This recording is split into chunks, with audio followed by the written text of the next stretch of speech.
Bonjour à toutes et tous et bienvenue dans le Collimateur, le podcast consacré aux questions de défense et aux conflits armés, un podcast associé au Rubicon et réalisé en partenariat avec le Centre des études de sécurité de l'IFRI avec le soutien de la DGRIS du ministère des Armées. Je suis Alexandre Jublin et ravi de vous retrouver aujourd'hui pour ce nouvel épisode du Casque et la Plume, le format de débat du Collimateur, aujourd'hui avec un panel un peu particulier. Avant tout parce qu'on accueille un nouveau membre dans l'équipe, bravo, qui n'est pas une inconnue non plus puisqu'il s'agit de Tara Varma, avec qui on faisait jusqu'à récemment le format Zone de Turbulence depuis Washington et qui est désormais libéré, délivré, j'ai envie de dire, et de retour à Paris et au German Marshall Fund en tant que directrice de la prospective stratégique du think tank. Donc bonjour, bienvenue. Bonjour Alexandre, bonjour Ulrike, ravi d'être là. Et aujourd'hui aussi avec Ulrike Frank, senior policy fellow à l'ECFR, l'European Council on Foreign Relations. Bonjour Ulrike. Bonjour, je suis tellement contente que Tara soit de retour. Tout à fait. Je peux vous signaler que vous avez été collègue à une époque à l'ECFR puisque vous étiez avant de partir, Tara. Vous serez juste toutes les deux aujourd'hui, enfin on sera juste tous les trois parce que c'est un peu compliqué de réunir l'équipe au complet cette semaine, même pas particulièrement à cause de la neige d'ailleurs, mais c'était juste factuellement comme ça. Or il y a beaucoup de choses à discuter, beaucoup de choses à débattre sur l'avenir notamment de la puissance américaine dans l'hémisphère occidental et au-delà. Et avant de passer à l'article dont on va débattre aujourd'hui, j'aurais aimé peut-être avoir une réaction peut-être un peu à chaud de votre part, Tara, sur ce raid, sur Caracas et ces remous dans le système washingtonien. Voilà, en supposant que vous soyez toujours en contact et que vous ayez toujours un feeling là-dessus sur ce qu'on en dit et ce qu'on en pense à Washington, comment est-ce que ça a été vu? Comment est-ce que ça a été perçu? Eh bien, on se retrouve quand même un an quasiment après l'inauguration de l'administration Trump, sous le choc, même dans la communauté stratégique américaine, de cette opération éclair, alors dont beaucoup louent l'efficacité. Donc effectivement, ils ont réussi à capturer un dirigeant en exercice, à le ramener aux États-Unis. Où il a été jugé, donc où il est jugé depuis 2 jours maintenant dans une cour à New York. Mais il y a aussi le choc de ces actions trumpiennes, en fait, alors qu'ils font évidemment fi du droit international, des règles fondées sur le droit, de la nécessité de coopérer avec des alliés, de les prévenir d'une action qui va certainement perturber l'ordre américain, l'ordre international. Sans mentionner le côté banalement constitutionnel du fait que... En fait, on en parlait avant, on disait, en fait, les États-Unis, ils ont quand même une constitution hyper robuste, normalement, par rapport à la France, notamment sur l'emploi de la force, sur toutes sortes de choses par rapport à la guerre. Alors, ça n'a pas commencé avec Trump, le fait de s'alléger un peu ses contraintes. Mais c'est quand même, voilà à quoi servent des contraintes institutionnelles quand il y a personne derrière pour les faire appliquer, quoi. Oui, et peut-être pour préciser pour nos auditeurs, en fait, l'administration n'est pas censée pouvoir conduire ce type d'opération sans l'assentiment du Congrès, dont ils se sont largement passés. Et d'ailleurs, ils justifient le fait qu'ils s'en sont passés parce que ils considèrent pas que c'est vraiment une opération militaire. Ils ont procédé à une opération. Que ça pourrait être une opération militaire spéciale, par exemple. Par exemple, comme d'autres l'ont dit avant. Ils disent que c'est une opération de narcotrafic, qu'il s'agit de limiter les actions terroristes de Nicolas Maduro et de sa femme. Et il y a aussi un choc parce que ça confirme, et on en va en parler quand on discutera de l'article, mais ça confirme qu'il y a une fascination pour Trump, donc pour ses opérations militaires rapides, une forme de détermination, d'élaboration d'une doctrine Trump sur la base de ce que J.D. Vance avait énoncé déjà en juin lors de la guerre Iran-Israël, et on pourra revenir aussi là-dessus, et la confirmation que Trump croit en les sphères d'influence de toute évidence et qu'il considère effectivement que l'hémisphère occidental appartient aux États-Unis et qu'à ce titre, les États-Unis ont les mains libres pour faire ce qu'ils souhaitent, où ils souhaitent, quand ils le souhaitent, partout dans l'hémisphère occidental. Et on se rend bien compte pour nous, Européens, que l'hémisphère occidental risque d'être interprété au sens large. Et en fait, toutes les zones où les États-Unis déterminent qu'ils ont des intérêts stratégiques sont des zones à même d'être envahies, acquises, annexées par les États-Unis. Est-ce que vous avez l'impression que ça se reconstitue, enfin qu'il y a un... Parce qu'on va en reparler, mais bon, c'était pas le deal avec les MAGA. Enfin, c'était pas le contrat de base, le fait de faire de l'interventionnisme débridé comme ça un peu partout. Est-ce que vous avez l'impression qu'il y a une manière où tout le monde se range à la queue leu et en trouve des bonnes raisons ou est-ce que... Parce qu'il y a des gens pour qui c'est un logiciel qui est quand même... Enfin, c'est représenté par Tucker Carlson, mais aussi par Steve Bannon, par des gens comme ça qui étaient pas chauds pour l'Iran, sont théoriquement pas chauds pour ça non plus. C'est-à-dire, comment est-ce que vous avez l'impression que dans cette sphère un peu vaseuse de la droite, de la coalition Trump derrière. Comment est-ce que vous avez l'impression que ça se met en place ? Il y a beaucoup de gens qui se rangent derrière le président parce qu'ils ont bien compris qu'en fait, ce qui compte, c'est quand même que lui soit content et que s'il n'est pas content, et on en a déjà discuté dans d'autres formats, il faut vraiment pas être dans l'œil du cyclone avec Trump. Après, on note quand même l'absence vraiment de J.D. Vance dans les réunions principales, dans les annonces, dans les présentation à la presse, communiqué de presse. Qui est plus ou moins l'incarnation politique de cette mouvance idéologique dont il donne parfois une certaine consistance. Exactement. Et qui définit un peu lui-même comme du néo-isolationnisme, vraiment mettre fin aux guerres sans fin, end endless wars. Il s'est retrouvé un peu... Après, on peut dire que là, je crois qu'il s'est fait... Il y a quelqu'un qui a essayé de pénétrer chez lui, qui a pété des trucs dans sa maison alors que ses gosses étaient là. Bon, il était un peu occupé en même temps. Il était un peu occupé. Après, d'autres gens peuvent s'occuper de ça. Enfin, bien sûr, il fallait qu'il s'occupe de sa famille, mais... son absence a été répétée à chaque fois qu'il a fallu défendre ou présenter cette opération spéciale. Ça peut être l'objet aussi d'une rivalité avec Marco Rubio que Trump entretient beaucoup entre les deux. Mais je pense que pour J.D. Vance, c'est cette opération-là, encore une fois, c'est les États-Unis qui risquent de se retrouver débordés sur leur flanc sud. Il peut y avoir un risque migratoire. Ça veut aussi dire qu'ils sont préoccupés par de la politique étrangère et de la politique de sécurité quand ils devraient être préoccupés par des questions de politique intérieure. Et je pense que c'est difficile pour lui de défendre ça. Il s'est un peu retrouvé, je l'avais dit, en juin à défendre les frappes en Iran alors qu'il n'y croyait pas du tout. Je pense que là, c'est peut-être une couleuvre un peu trop grosse pour lui à avaler. Donc, on peut dire que c'est très compliqué pour un personnage comme Marco Rubio qui par ailleurs multiplie les casquettes parce qu'il est à la fois conseiller à la sécurité nationale, secrétaire d'État, archiviste, je crois qu'il l'est plus, mais il est en charge aussi de USAID, de l'agence de développement international. Mais c'est un personnage qui a une relation très complexe à ça parce que en même temps, il n'est pas bête et il est très, enfin, je veux dire, il a une place dans cette communauté, cette diaspora latina qui fait qu'il connaît assez bien les affaires d'Amérique latine et de Caraïbes. Donc c'est pas le côté on va entrer, le pétrole coulera à flot. On peut raisonnablement supposer qu'il y croit moins que d'autres qui ont une culture un peu plus légère sur le truc. En même temps, il y a aussi un vrai truc idéologique depuis des décennies pour lui par rapport à Cuba, avec l'idée qu'il faut faire tomber le régime cubain et que du coup le Venezuela peut être une pièce dans ce processus-là, etc. Enfin bon, c'est complexe, quoi. Oui, mais il a l'air quand même, pour le coup, lui, d'être très présent avec Pete Hegseth, le secrétaire à la Défense, dans la défense de cette politique. Ils sont très satisfaits, encore une fois, je l'ai dit, de l'efficacité en fait de cette opération. Ils n'ont pas envahi le Venezuela. Pour l'instant, ils ont quand même conduit cette opération. Ils ont enlevé le dirigeant en chef, mais ils sont manifestement prêts à négocier avec sa vice-présidente Delcy Rodriguez, qui franchement est l'incarnation quand même totale aussi de ce régime maduriste.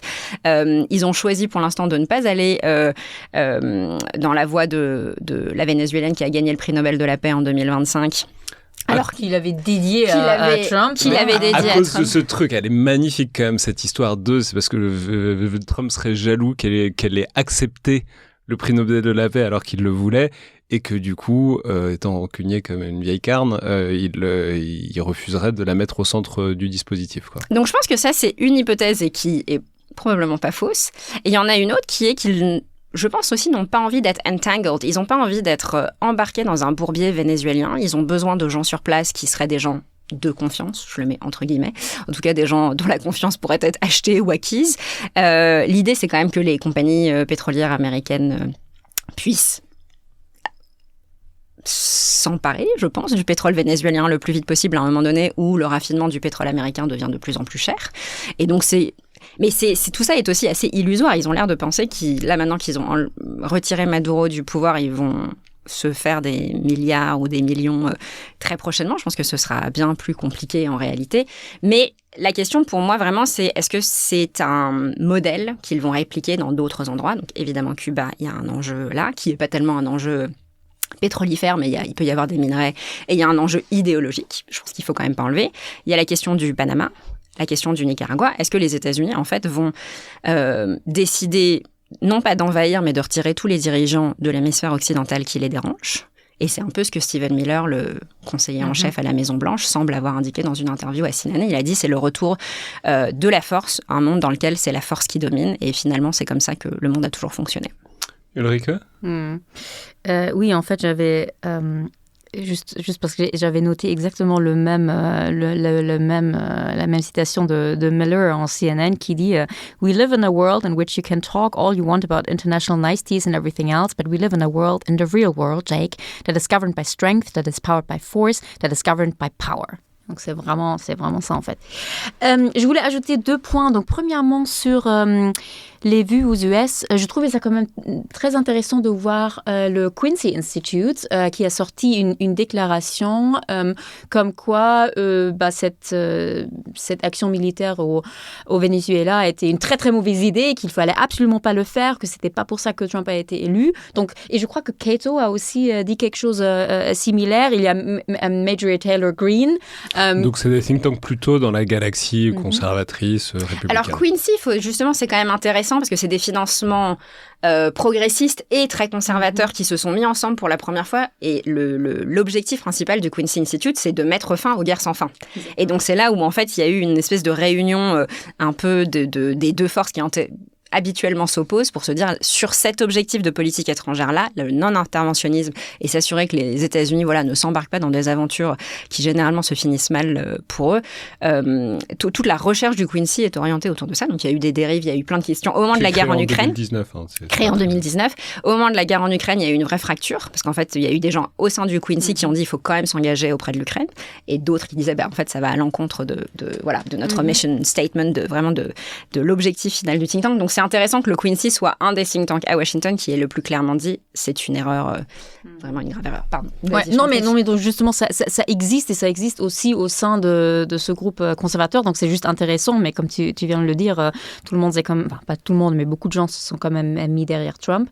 Une chose à noter juste sur l'action militaire même au Venezuela.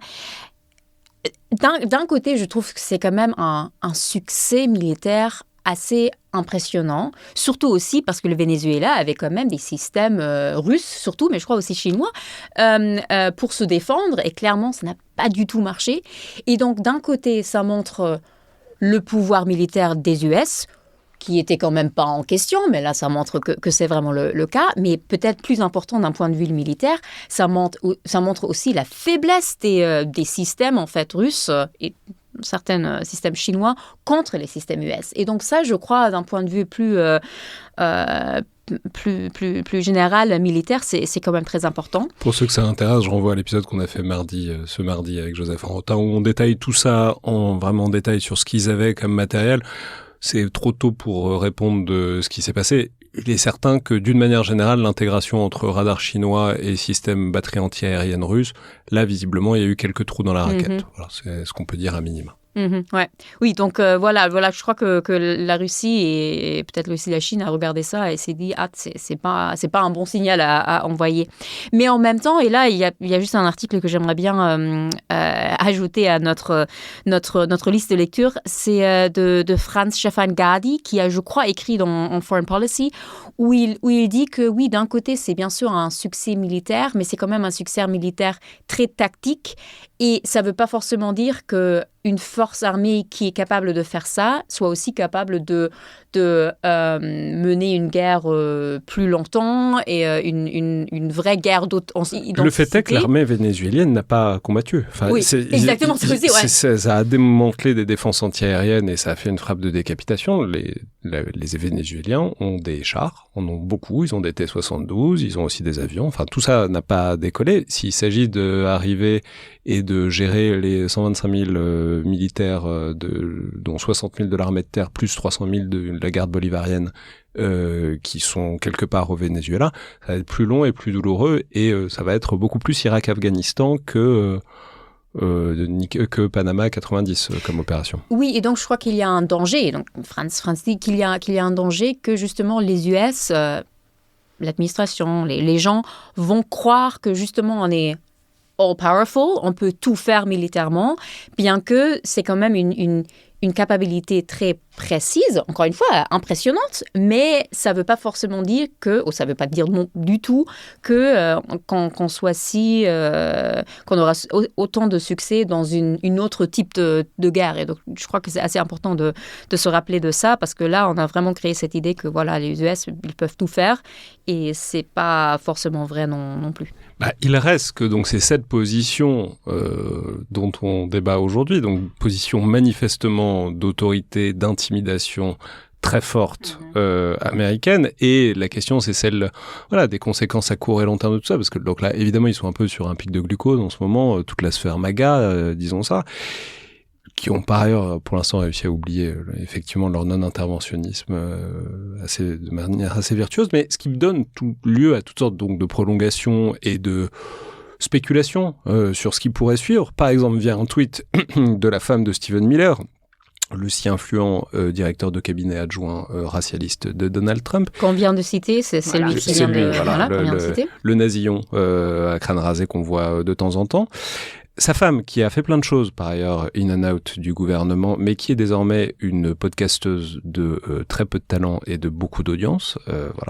Faut vraiment avoir soit pas deux oreilles, soit rien entre les deux. Mais non, mais ça, faut vraiment toute la passion de la sphère MAGA pour les podcasts pour qu'elle ait de l'audience, parce que c'est vraiment faut écouter, quoi. Et bref, elle a tweeté juste après une photo du Groenland avec un drapeau américain dessus. Donc, ça n'est pas n'importe qui. En disant soon. Bientôt. Ce sera le nôtre. Et c'est redoublé de déclarations en tous sens de Trump et de son entourage. Et donc, évidemment, maintenant, quand il raconte ce qui paraît être une connerie, sur un truc qui paraît être hyper choquant, depuis Caracas, on écoute un peu plus, et ça renvoie, et c'est ça le cœur de la discussion, à des questions plus fondamentales dont on débat souvent ici, mais donc on est dans le bon dispositif pour ça, sur à la fois l'état de l'Alliance et surtout les perspectives pour les Européens de résister à ça. Ce qui nous a donc amené à choisir un article, puisqu'on débat toujours autour d'un article, qui date un peu, mais dont l'actualité est manifeste, de mars, que nous avez ressorti du placard Ulrike. Il est bien cet article. Il est extrêmement bien. Sur lawfaremedia.org, alors ça nous change un peu de Foreign Affairs et de War on the Rocks, c'est aussi très bien, de deux think tankers qu'on a, je pense, déjà souvent mentionnés dans le podcast, qui sont Sophia Besch du Carnegie Endowment for International Peace et Jérémy Shapiro de l'ECFR, tous les deux basés à Washington, intitulé The New American Imperialism, How Europe Can Deal with Trump's Threat to Greenland, le nouvel impérialisme américain, comment l'Europe peut gérer, peut faire face à la menace de Trump sur le Groenland. Alors évidemment, c'était un contexte différent. En mars, c'était sortie de Trump-Groenland, acte, pas 1, parce qu'il avait déjà commencé pendant le premier terme, mais bon, acte 2,5, mettons, avec toutes les déclarations un peu floues, etc. Bon, et il n'y avait pas tout le contexte actuel post-Venezuela. D'ailleurs, c'est le moment de dire qu'on enregistre cette émission le mercredi 7 janvier, autour de midi. Et que s'il se passe quelque chose de dingue dans les 36 prochaines heures jusqu'à la diffusion, bon, vous saurez pourquoi, mais vous saurez pourquoi on n'en parle pas. Je pense que l'invasion du Groenland, ça se prépare un peu plus. Surtout, il fait froid là en ce moment. Oui. Si je veux aller en Groenland, je le ferai peut-être plus tard dans l'année. Hein. Ils vont vous attendre en été, Ulrike. Ça ne marchera pas. Bref, c'est un article qui, toutefois, prend acte de la grosse difficulté des Européens à faire face à ce genre de menace, qui vient par l'angle mort, très littéralement, c'est-à-dire par l'Ouest, c'est-à-dire l'angle face auquel on ne se méfie pas, et de trouver une réponse efficace pour affronter ou même trouver simplement une réponse à opposer à l'administration Trump, à ses déclarations et à tout le reste. Alors je ne sais pas qui a envie de commencer sur cet article et ce que ça dessine en tout cas comme changement de logiciel fondamental pour les Européens, pour essayer de trouver une réponse à une question qui ne s'est jamais posée depuis 1949, c'est-à-dire comment on dit non aux Américains. Oui, tout à fait. Oui, donc justement, j'aime bien cette approche de réfléchir qu'est-ce qu'on peut faire dans le cas où les US vont au Groenland. Et d'ailleurs, c'est quand même intéressant parce qu'à l'époque, quand l'article a été écrit, on parlait quand même plus de cette idée que Trump et les US vont essayer d'acheter le Groenland. C'est quand même intéressant que là, on ne parle même plus que du fait qu'ils vont acheter le Groenland. Là, c'est carrément... La Maison-Blanche l'a redit quand même. Ils ont reparlé d'acquisition. Ok, acquisition. Parce que là... Mais surtout, l'acquisition, c'était surtout le premier terme. Enfin, c'était surtout 2019, etc. 2025, déjà, c'est plutôt... si nous le vendons... Enfin, il y a un truc de... Il y a une sorte d'escalade. Ouais. Mais là, il parle vendent d'acquisition en ce moment. Ouais. Donc, il faut voir... Mais après, enfin... Mais parce que c'est pas la même, peut y le avoir- même logiciel. Enfin, Oui. je sais, il y a Miko Mered avec qui on avait fait un article, un podcast il y a juste un an là-dessus, qui disait, il y a un truc très masculiniste maintenant. On prend le Exactement. Groenland. J'allais dire, Avant, on négocie. Mais maintenant, on prend. Il y a de l'acquisition qui est de l'OPA. C'est pas tout à fait la même chose qu'une acquisition avec un accord signé par toutes les parties. Mais là, il y a vraiment un truc de force. Alors lui, Ouais. il avait toute une théorie sur ce qu'il appelle le pétromasculinisme, et tout, avec l'idée que c'est les mêmes qui... le truc... Enfin, mais c'est la coalition MAGA. Enfin, on voit assez bien de quoi on parle. Alors, je sais pas si c'est très conceptuellement défini et délimité, mais en tout cas, il y a un truc de... Premier terme, on essayait de négocier, de dire, vous comprenez, c'est votre intérêt, je fais des deals, c'est moi, je suis Donald Trump. Là, c'est... maintenant, We nous, wanna on have prend. it. Ouais. Ouais. Ce qui a évolué dans la rhétorique de Donald Trump depuis 2019, 2021 et là, c'est qu'il ne parle plus de négocier. Il ne parle plus d'acheter le Groenland. Il parle de prendre le Groenland. Il demande au Danemark, petit État faible européen, fragile, etc., de s'écarter, de céder, de donner le Groenland aux Américains. Et de fait, le Groenland, ou en tout cas ce qu'il est en train de porter vis-à-vis du Groenland, qu'il veuille annexer militairement ou pas le Groenland, c'est même pas le sujet, il s'en sert comme un élément de communication qui parle très directement à son électorat pétro-masculiniste sur le volet viriliste, le volet masculiniste, mais aussi sur le volet pétro, parce que quand il parle du Groenland, il ne parle pas des énergies renouvelables. Quand il parle du Groenland, il ne parle pas de l'hydroélectricité, il ne parle même pas forcément des terres rares, il parle du pétrole et du gaz.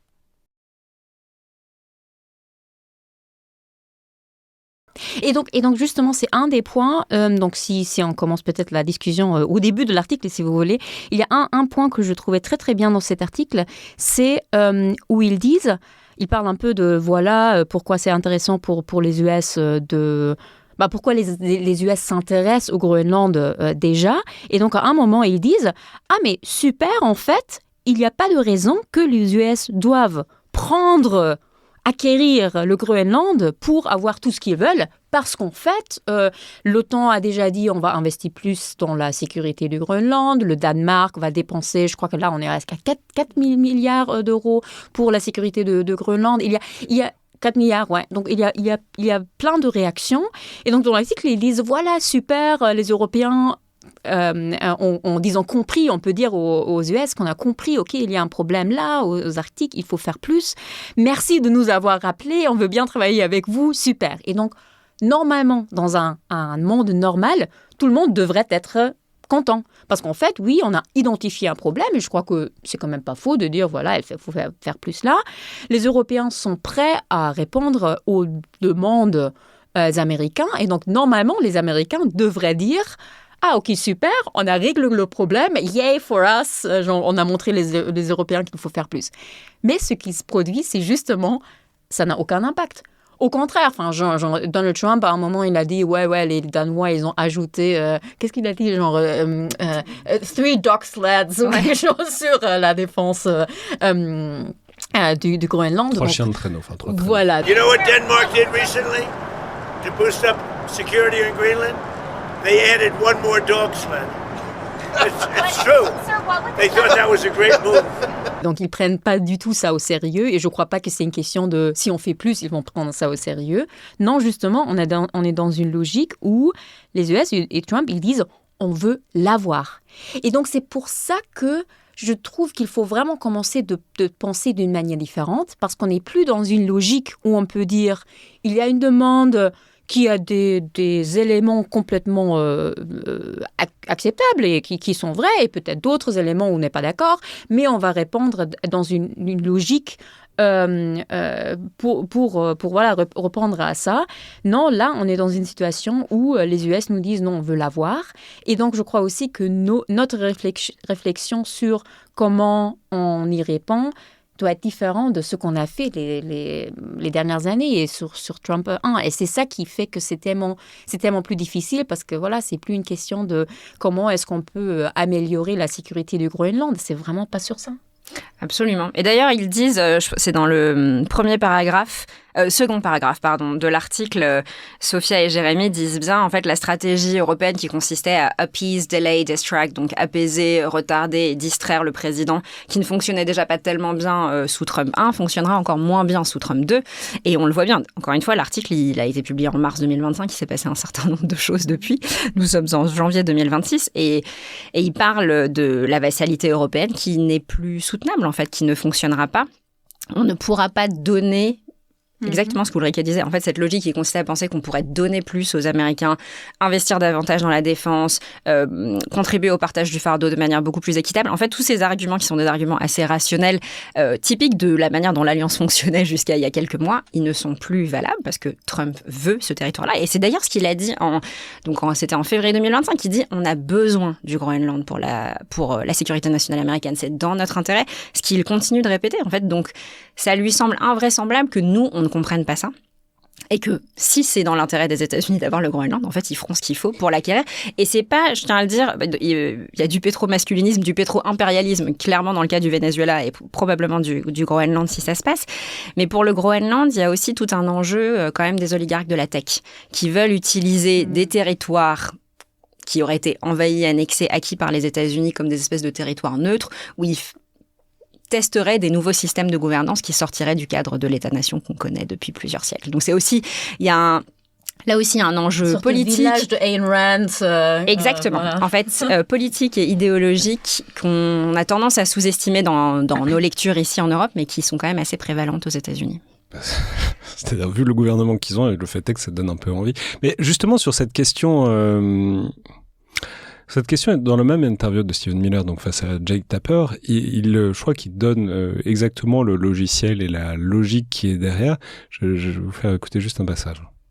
The United States should have Greenland as part of the United States. There's no need to even think or talk about this in the context that you're asking of a military operation. Nobody's going to fight the United States militarily over the future of Greenland. One last question, Stephen. Make any sense. One last question. C'est captivant parce qu'il a pas tort. Il a tout. Reprenez-vous, Alexandre. Après avoir dit que je voulais bien vivre dans une communauté. Oui, je vais pas relever ça non plus, mais. Non, bon, bref. Faut voir après la prochaine élection, mais peut-être qu'on aura envie aussi. Non, la deuxième partie, la question telle qu'elle se pose en termes de défense militaire, en termes de défense du territoire, surtout en ce moment, dans le contre-coup de les États-Unis qui mettent en échec la première armée d'Amérique latine pour capturer le président. C'est vrai que si vous regardez le dispositif du Groenlandais, les capacités des Danois à se défendre par eux-mêmes sans les Américains sur un territoire où il y a déjà par ailleurs une énorme base américaine. Bon, c'est vrai que... mais c'est là qu'est toute la question, et qui est toute la question, c'est la dernière partie de l'article qui est très intéressante, c'est comment est-ce qu'on fait du levier ? Comment est-ce qu'on fait... Parce que visiblement, ils comprennent que ça. Enfin, ils le comprennent mal, mais ils comprennent que ça. Comment est-ce qu'on trouve une sorte de levier de négociation, de levier de contestation face aux Américains, alors que ils sont tout puissants militairement, en tout cas... Et que l'on dépend d'eux. Et que l'on dépend d'eux. Si on se met tous ensemble, peut-être faut voir, mais encore faut-il se mettre tous ensemble, et encore faut-il être prêt à se mettre tous ensemble face à, je le répète, mais tout est dans la défense européenne et dans les mentalités européennes, alors pas tant françaises, mais on n'est pas seul, est fait pour ne pas avoir à se défendre contre les États-Unis, avoir à se défendre ensemble contre les autres.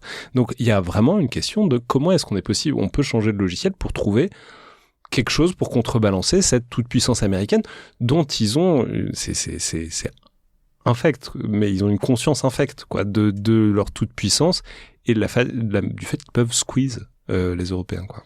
Ouais, je trouve quand même, moi je me dis surtout par rapport au moment où l'article a été écrit, je ne vais pas dire que je suis optimiste, mais je ne suis pas si pessimiste, parce que le Danemark, et d'ailleurs l'article le précise, est un des alliés les plus atlantistes de l'Alliance. Un allié qui a beaucoup contribué à la guerre en Afghanistan, à la guerre en Irak, pour qui la proximité avec les États-Unis était essentielle, qui avait fait un opt-out de la coopération de sécurité au niveau de l'Union européenne en voulant privilégier la coopération avec l'OTAN, et qui, en 2022, à la suite de l'invasion russe de l'Ukraine, s'est remis dans la coopération de sécurité au niveau de l'Union européenne, en voyant bien que les en fait, à l'époque, coopérer au niveau de l'Union européenne sur les questions de sécurité et dans l'OTAN, ça n'était pas incompatible. On verra bientôt si ça l'est. Mais le fait que la première ministre danoise ait été très claire, en fait, ces derniers jours, en disant qu'en fait, s'il y avait une invasion du Groenland, ou en tout cas, si les États-Unis déjà, ne serait-ce que continuaient de menacer le Groenland d'une attaque quelconque, ce serait la fin de l'OTAN, ce serait la fin de l'Alliance. Ça, c'était des propos très forts. Peut-être que c'est juste la réalité dans laquelle on vit et qu'elle ne fait que l'expliciter, mais que ça vienne de la première ministre danoise, franchement, je pense que encore une fois, c'est important de le réitérer, ce n'est pas rien. Pour moi, c'est une réévolution. On a vu un communiqué de presse d'un certain nombre de chefs d'État européens hier aussi disant qu'il fallait pas que les États-Unis s'en prennent au Groenland. Donc, moi, ce que je vois par rapport à cet article de mars, c'est quand même une prise de conscience européenne qu'il faut prendre cette administration au pied de la lettre, qu'ils sont assez sérieux quand ils disent qu'ils ont envie de faire quelque chose, que cette fascination pour le Groenland, elle précède en fait ce deuxième mandat, elle existait déjà au premier mandat, et que maintenant, elle est vraiment encouragée par ces oligarques de la tech et par les compagnies pétrolières américaines. Donc, on ne sait pas quelle forme ça va prendre. Est-ce que c'est une acquisition? Est-ce que c'est une invasion militaire? J'ai du mal à croire à l'invasion militaire, ne serait-ce que parce qu'en fait, les États-Unis ont déjà une base assez conséquente, la base de Pitufik.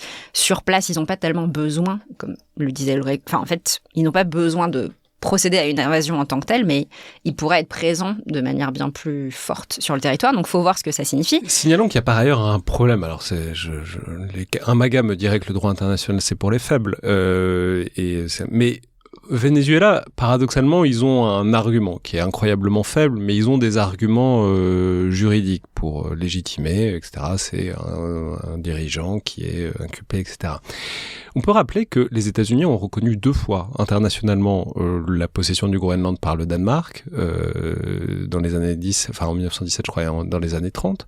Il y a peu de choses qui sont aussi légalement établies en droit international que la possession du Groenland par le Danemark. Et dans le même interview, Steve Miller dit justement par quel droit le Danemark ils peuvent le dire tant qu'ils veulent, c'est faux. Je suis bien d'accord, mais je veux dire que là, même sur CNN, ils disent mais pourquoi le Danemark a un droit sur le Groenland? Ça, il n'y a aucune raison.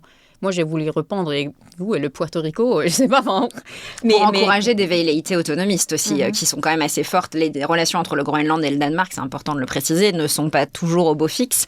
Il y a un premier ministre groenlandais qui lui aussi s'est offusqué, je dois dire, des velléités impérialistes américaines. Mais l'idée, c'est quand même toujours la stratégie de l'équipe Trump, c'est de créer... build a wedge, de diviser pour mieux régner en permanence. Donc, dès qu'ils voient une capacité à diviser les Européens, diviser le Danemark et le Groenland, ils vont essayer de le pousser au maximum, je pense. Ouais, là, le Groenland, d'après les derniers sondages, ils ne veulent pas joindre les US, mais ils veulent être indépendants du Danemark. Et c'est ça qui pose problème. Mais pardon, oui, non, mais la question, c'est... Enfin, il y a une question de prospérité aussi. C'est-à-dire, je renvoie à l'épisode avec Mikko Mered où il parlait en long, en large, en travers du Groenland, mais c'est des gens qui veulent beaucoup de protection sociale, etc., et qui veulent pas baisser le niveau de vie, qui veulent pas baisser en protection sociale. Donc, de ce fait, l'intégration aux États-Unis serait quelque chose d'un peu douteux parce que c'est pas là, sur ce plan-là qu'ils gagneraient beaucoup. Mais l'indépendance, c'est une question ouverte aussi, mais surtout la partie que je trouve intéressante dans cet article, c'est la question de comment on crée du levier. Et comment on crée du poids aux Européens face aux Américains. Là, il n'y a pas de... Alors, il donne plein de pièces qui sont extrêmement intéressantes ou créatives, dont aucune ne se concrétisera à peu près, je pense, parce que c'est beaucoup trop ambitieux et c'est beaucoup trop agressif vis-à-vis... Il y en a une où ils disent... pourrait aussi expulser les soldats américains de leur base à Pitufik. Pour le coup, je sais pas ce qui se passerait juste après. Mais la question, la question, c'est comment est-ce que les Européens créent du poids face à un état de fait, mais aussi très augmenté par la rhétorique de l'administration Trump, que les Européens ne pèsent rien militairement. C'est un peu vrai, mais ça n'est pas tant qu'ils le disent, mais ils passent leur temps à le dire aussi pour créer cette réalité et ce rapport de force. Ulrike ? Oui, donc, alors, premièrement, parlons de l'article où, et encore une fois, ça date depuis un moment, donc je crois que ça s'est développé, mais en fait, les auteurs, ils proposent 3 réponses possibles. Premièrement, ils disent que l'Europe pourrait, par exemple, organiser une conférence internationale sur la technologie de climat et ressources minérales à Copenhague et inviter les Chinois. Donc, genre montrer aux US que voilà, et on a d'autres partenaires, d'autres acteurs avec lesquels on peut travailler. Je trouve ça intéressant, mais pas vraiment, je ne crois pas que ça ferait grand-chose, mais bon.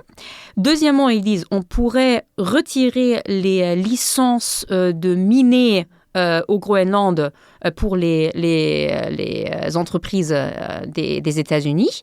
Et troisièmement, justement, ils parlent de renvoyer le militaire des US du Groenland.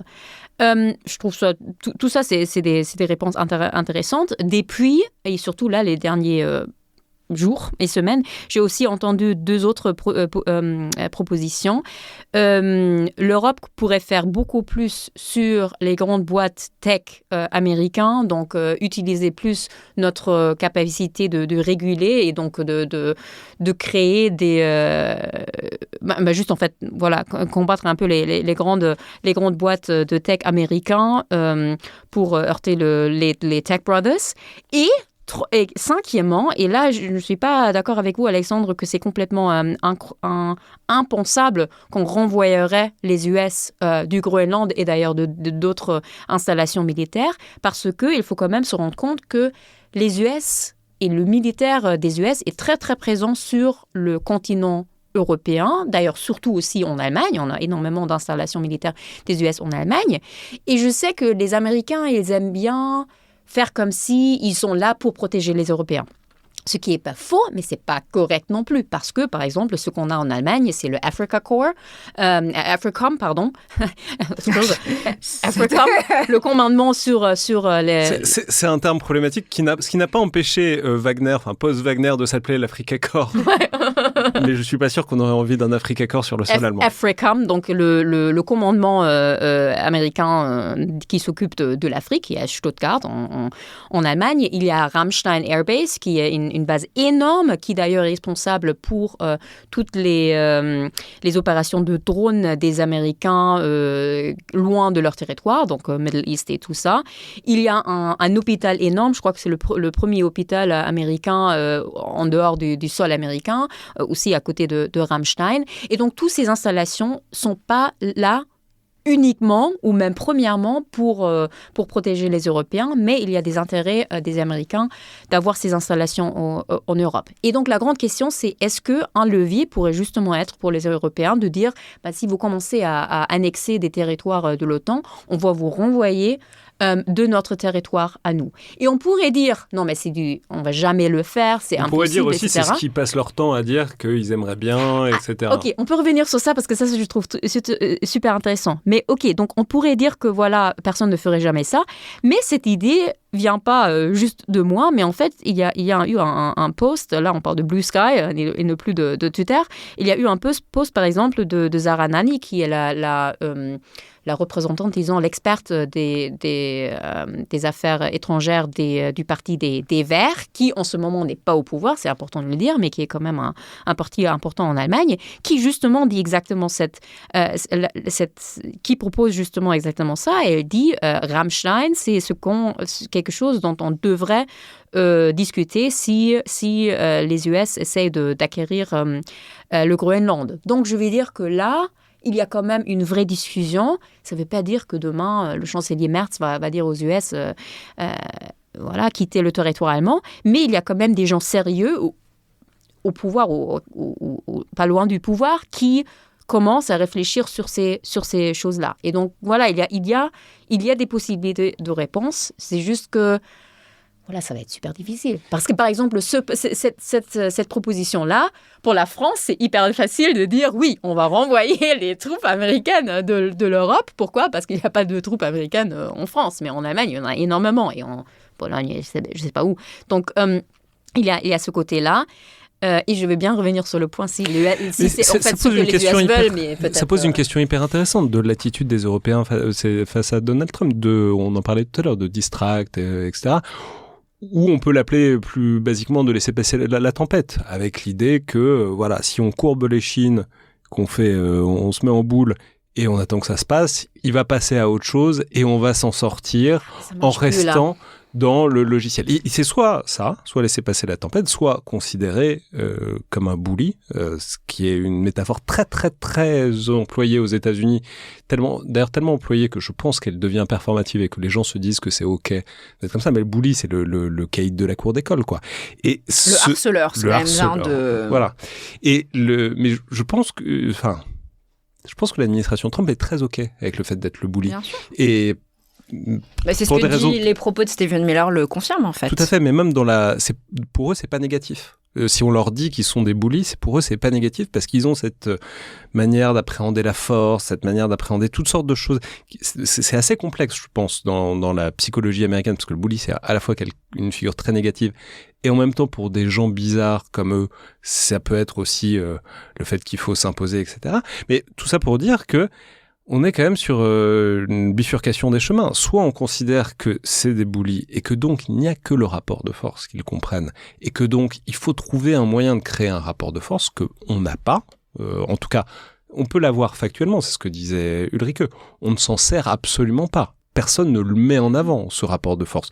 Personne ne met ce truc-là sur la table de négociation pour essayer de forcer l'administration Trump, etc. Parce que à chaque fois qu'il gueule un peu plus fort, tout le monde se remet en boule, vraiment traumatisé.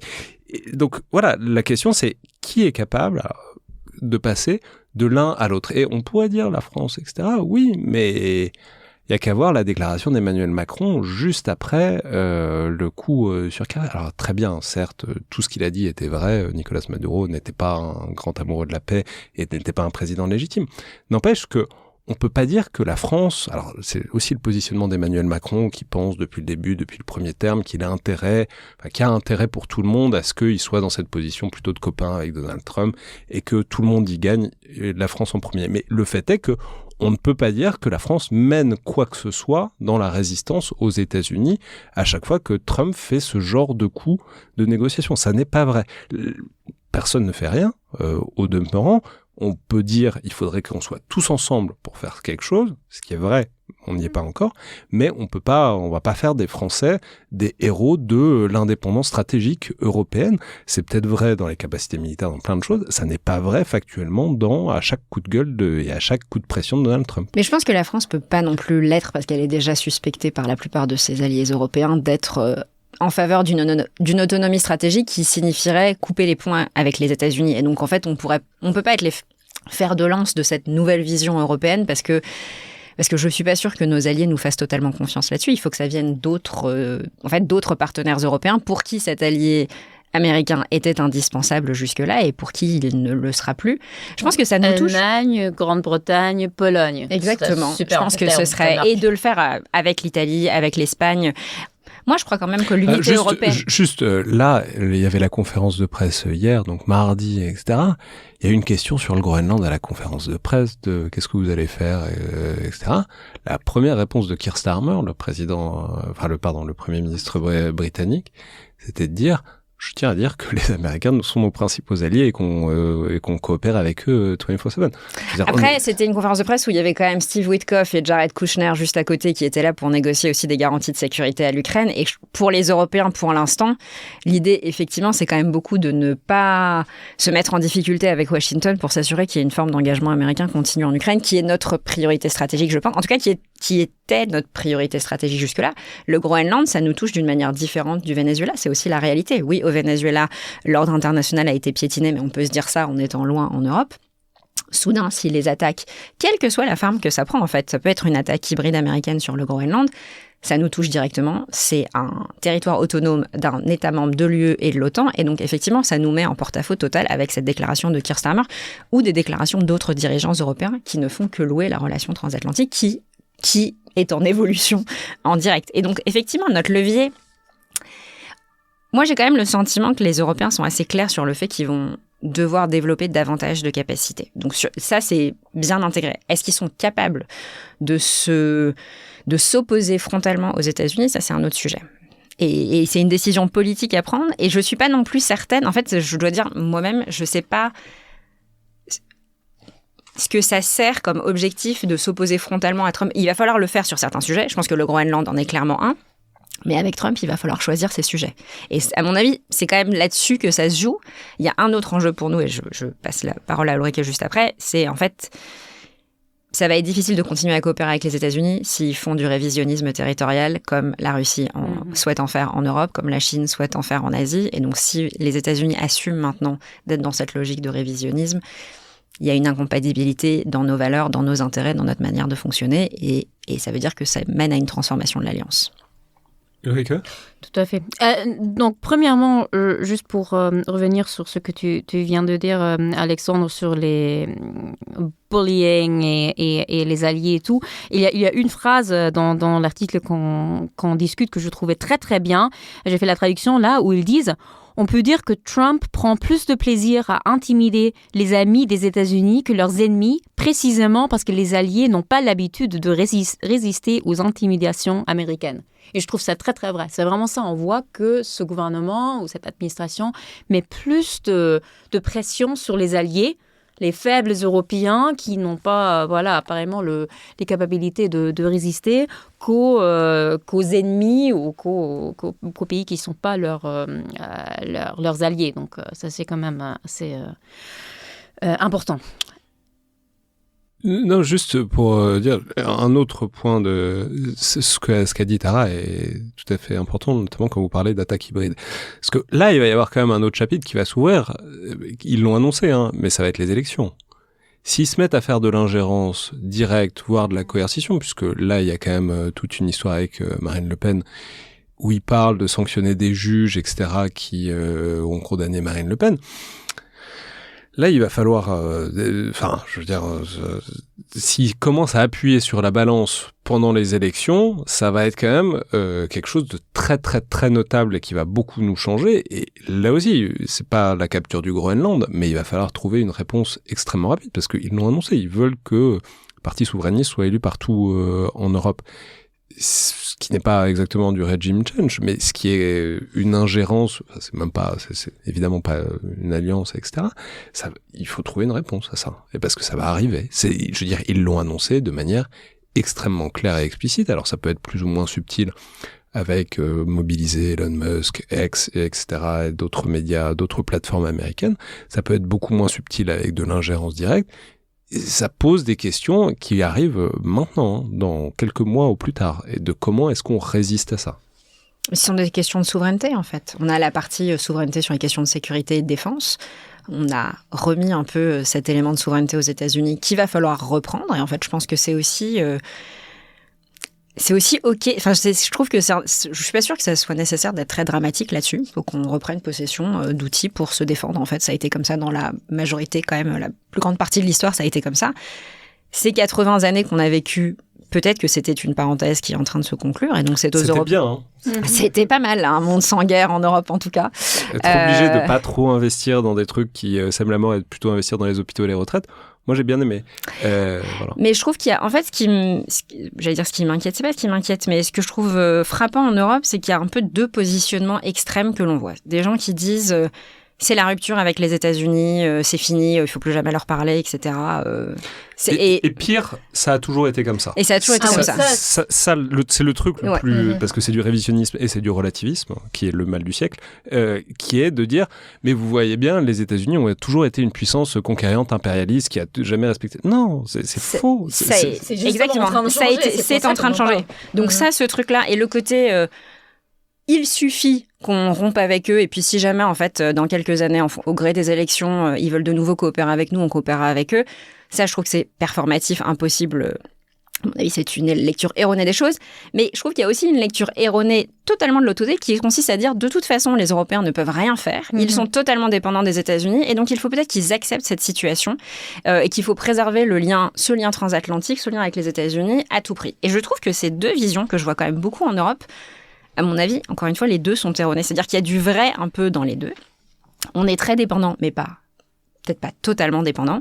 On a un certain nombre de capacités. On a des leviers économiques, mais on a aussi des leviers sécuritaires, on a des leviers politiques. Trump, il y répond. C'est-à-dire quand les Européens se mettent ensemble et lui disent « on n'est pas d'accord », c'est quoi les exemples qui vous viennent en tête ? Je pense quand même au sommet en Alaska, enfin à la réunion des chefs d'État européens post-Alaska qui se sont pointés à Washington. Ça a eu une forme d'impact sur Trump. Je dis pas qu'on peut faire ça de manière répétée, on peut pas faire ça tous les jours. Mais quand les Européens se mettent ensemble, il a envie de les écouter. Parfois, il se moque d'eux très ouvertement, il dit qu'il les trouve ridicules.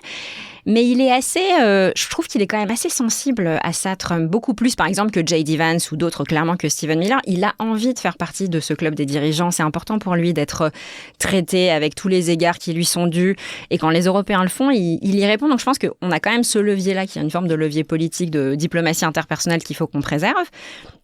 Et il faut qu'on comprenne que les États-Unis, effectivement, vont se désengager. Moi, je pense que le désengagement militaire américain d'Europe, en parallèle à un réengagement politique et idéologique, il va arriver. Et donc, il faut qu'on se prépare. Pour préciser qu'on n'a toujours pas la Force Posture Review, tout à fait, qui est l'actualisation de qui va où est-ce que les soldats vont être. On sait juste que ça va baisser, on ne sait pas combien et on ne sait pas quand. Mais de toute façon, ça va arriver. Ça va arriver. Et je peux dire, visiblement, le calcul européen... Alors, disons le calcul français. Je suis pas sûr que ce soit...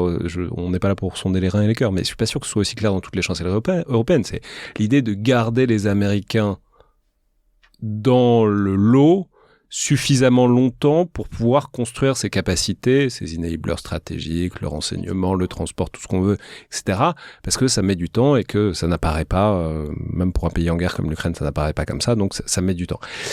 Ils se sont pas désengagés de ça, les États-Unis, pour l'instant. Et en fait, si l'enjeu pour les dirigeants européens, c'est de maintenir Donald Trump impliqué à ce niveau-là, et encore une fois, notamment pour l'avenir de l'Ukraine, en fait, il va falloir qu'ils le fassent. Je pense que ce que les dirigeants européens doivent faire, c'est expliquer tout ça de manière calme et rationnelle à leur public.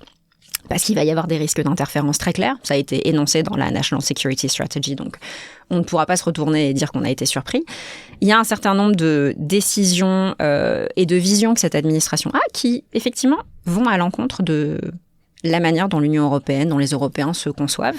Donc il y a un reality check, un peu un retour à la réalité. Oui, il va falloir faire beaucoup plus de sécurité et de défense. L'enjeu pour nous, c'est de savoir si on est capable de faire ça en même temps qu'on préserve un modèle social qui fonctionne tant bien que mal, et de comprendre qu'on vit dans un monde où il va y avoir un certain nombre de puissances qui voudront peut-être s'en prendre à des territoires européens, que ce soit de la guerre culturelle, de la guerre militaire, de la guerre hybride ou de la guerre économique. Et en fait, c'est un peu ce monde-là auquel les Européens sont confrontés.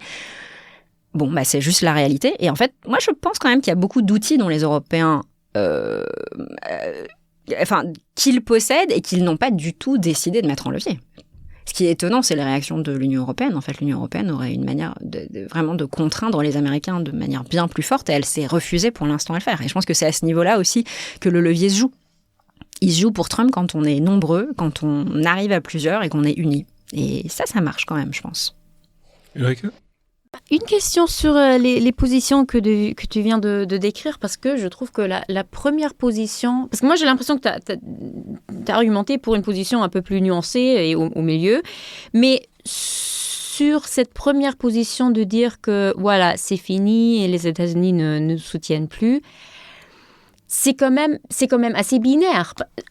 Au moment où les Américains essayent de prendre le Groenland, il faut quand même avouer que l'OTAN, c'est fini. Et là, c'est quand même assez binaire. Il n'y a pas de... Je comprends qu'il y a un élément de... On ne veut pas aller trop dans les extrêmes et tout. Mais là, soit les US sont là pour l'OTAN et assurent la défense de l'OTAN, soit ils ne le font pas. Et au moment où ils prennent Groenland, je crois que c'est fini. Et donc, dire ça et prendre compte de cela, c'est quand même important. Mais ça dépend de comment ils le prennent, j'imagine aussi, non ? Ce qui pose la question c'est tout l'enjeu, non ? Tu penses si les Groenlandais signent un accord avec les États-Unis. Oui, et inversement, si on déploie des bataillons, il ne s'agit pas de défendre l'entièreté du glaçon, hein, mais il s'agit de chacun envoie un petit bataillon, même pas un minuscule bataillon. Ça fait du tripwire comme on y pensait pendant toute la guerre froide, etc. S'il s'agit de tirer sur des armées de l'OTAN, peut-être que ça complique encore un peu le calcul. Ils vont même pas avoir besoin de tirer, non ? Moi, j'imagine qu'ils vont mettre un militaire, et si on lui dit de défendre américains sur le Groenland et dire ça appartient à nous maintenant.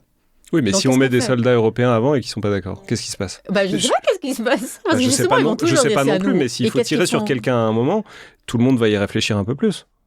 Et les Européens ont tout à fait la capacité de dire on va mettre des soldats. Ce serait pas étonnant que le Danemark réclame une forme d'aide. La France s'était engagée à aider le Danemark d'une manière ou d'une autre aussi cet été quand les menaces se faisaient plus précises. L'été dernier, en 2025, quand les menaces se faisaient plus précises. On n'est pas totalement... Mais pour faire quoi ? Restons sur cette question de... Donc, OK, les Européens mettent des forces au Groenland.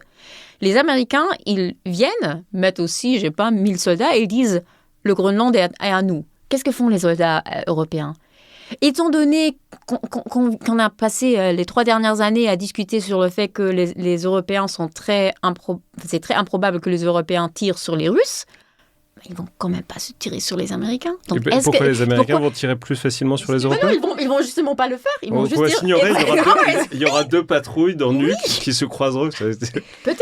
Et Donald Trump va dire maintenant Greenland is ours. Et nous, on est là avec nos soldats. Juste préciser que je ne souhaite pas particulièrement des combats létaux entre armées européennes et américaines. Je pense que ça terminera mal pour tout le monde et notamment pour les Européens. Mais c'est une question très intéressante de l'intersection du militaire et du performatif. Moi, je ne crois pas à l'invasion militaire, je dois dire. Oui, moi non plus. C'est pour ça que je pense... En fait, oui, mais parce que je pense qu'ils n'ont pas non plus envie d'une... Enfin, je pense que les États-Unis n'ont pas non plus envie de ce type de confrontation, ni politique, on va dire, ni militaire avec les Européens.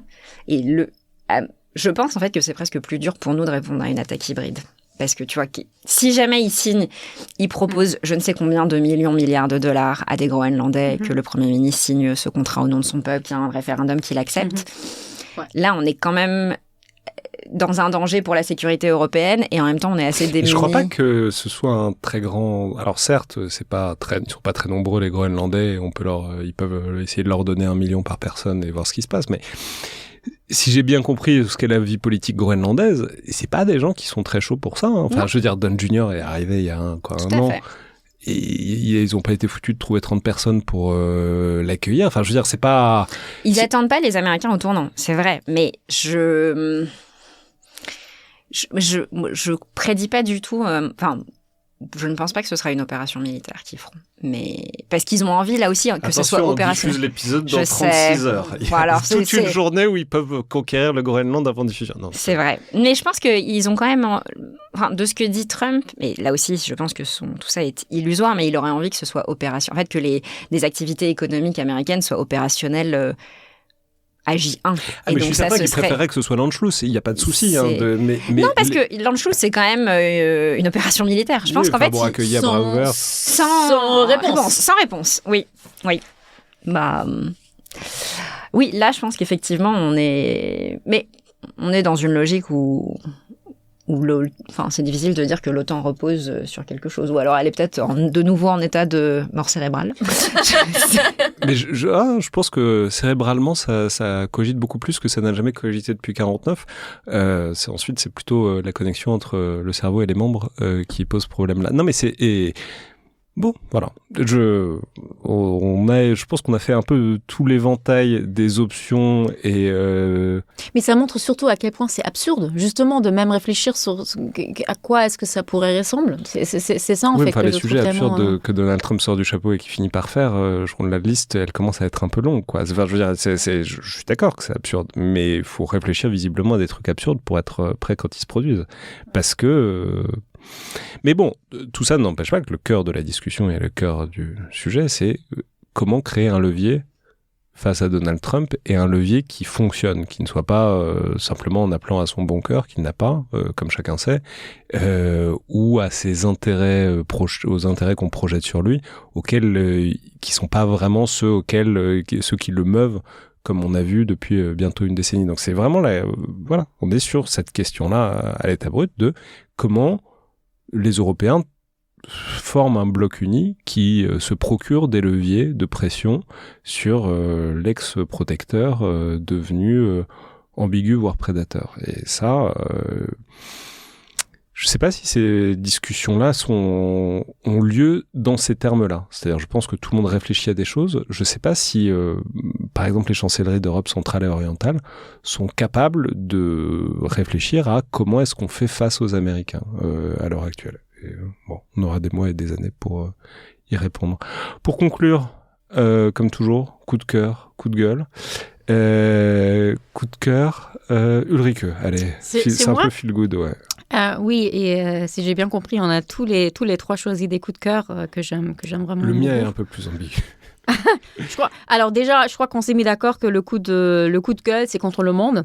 Oui, donc c'est même pas nécessaire de spécifier, d'être plus clair. Le monde tel qu'il va. Voilà. Et donc mon coup de cœur, juste très très rapidement, c'est pour la France, qui apparemment est capable de recevoir ou de construire en fait des sous-marins nucléaires de manière plus rapide que prévu. Et donc, pour moi, c'est vraiment une sorte de news que j'ai jamais entendue. Parce qu'on peut préciser, donc, sur le calendrier des SNA Barracuda, des classes suffraines qui intègrent dans les forces, non seulement il n'y aura pas de retard, mais il y aura un peu d'avance. C'est dire si on aurait eu de la place pour en faire pour d'autres nations, par exemple, dans le Pacifique Sud. Mais bon, bref. Peut-être, oui. Oui, donc juste pour noter ça parce que c'est vraiment très, très rare. Normalement, quand on parle des projets d'acquisition militaire, il y a juste toujours une direction, c'est qu'il y a des délais et ça coûte plus et ça prend plus de temps. Et pour une fois, apparemment, ils vont arriver plus rapidement que prévu. Donc voilà, bien joué. Et j'espère que ça va en fait vraiment se finir comme ça. Donc comme ça, la France sera équipée un peu plus qu'avant.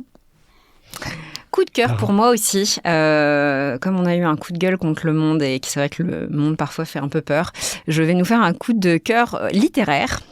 Je viens de finir ce roman de Blaise Ndala qui s'appelle L'équation avant la nuit, qui raconte un épisode méconnu de la Seconde Guerre mondiale, une course effrénée entre les Alliés et l'Allemagne nazie pour avoir accès à l'uranium du Congo belge qui mènera à la création l'élaboration de la bombe atomique. C'est très bien écrit, c'est passionnant, ça se passe entre Washington, Berlin, Santiago, Chili, Buenos Aires en Argentine et c'est un roman. C'est un roman et ça se passe entre aujourd'hui, disons la période contemporaine 2008-2009 et 1943-1945. Donc je sais pas à quel point ça nous sort du champ de ce qu'on fait, mais c'est assez passionnant et c'est une manière de redécouvrir l'histoire. Je pense que c'est utile dans ce moment de révisionnisme. Et moi, c'est un coup de cœur, donc comme je l'ai dit, un peu ambigu, mais qui est très daté par ailleurs, parce que je pense que d'ici la diffusion, on aura une résolution, logiquement, dans 36 heures à peu près. C'est pour ce tanker iranien devenu russe, qui allait vers le Venezuela, qui a fait demi-tour sans jamais entrer au Venezuela, qui maintenant est pris en chasse par beaucoup de forces américaines, où apparemment ils sont en train de s'entraîner à Ramstein pour essayer de faire un abordage dessus. Et apparemment les Coast Guards ont déjà essayé de l'aborder, ils n'ont pas réussi. C'est un mystère captivant. Donc ils sont, c'est génial. Ils ont repeint apparemment sur le bord, sur la coque, un drapeau russe pour dire que maintenant ils battaient pavillon russe. Apparemment, les Russes auraient détaché un sous-marin nucléaire, un sous-marin en tout cas, pour le protéger, pour l'escorter. Qu'est-ce qu'il y a à bord de ce putain de tanker? Qu'est-ce que c'est? Est-ce que c'est des réacteurs nucléaires? Qu'est-ce que c'est? Pourquoi? Et vous pensez qu'on va le savoir? Ouais. Okay. Je pense qu'un jour je pense qu'on va le savoir.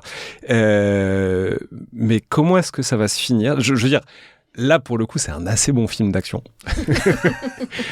On a le plot d'un assez bon film d'action avec en plus un tanker, ça va pas vite quoi, mais qui est un tanker. En fuite, c'est ça. En fuite, la course-poursuite la plus lente du monde. Et en fuite à travers l'Atlantique Nord. Là, il est pas loin de l'Islande, à l'heure où on parle, donc mercredi. Qui va le choper? Les Américains vont-ils réussir à débarquer dessus? Ça va sauter, ça va pas sauter? Pourquoi est-il iranien? Qu'est-il allé faire au Venezuela? Et qu'est-ce qui se trouve dessus?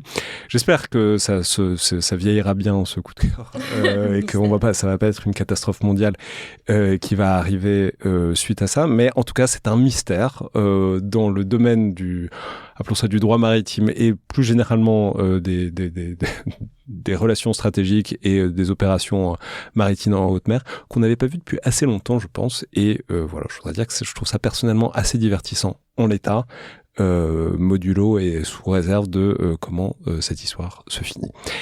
Merci beaucoup à toutes les deux, en tout cas, pour cette discussion. Et on se retrouve, je dis, dans quelques semaines, peut-être avec une équipe un peu plus étoffée. Encore ravi de vous accueillir dans l'équipe Tara. Merci beaucoup. Ravi d'être là. Merci. Au revoir.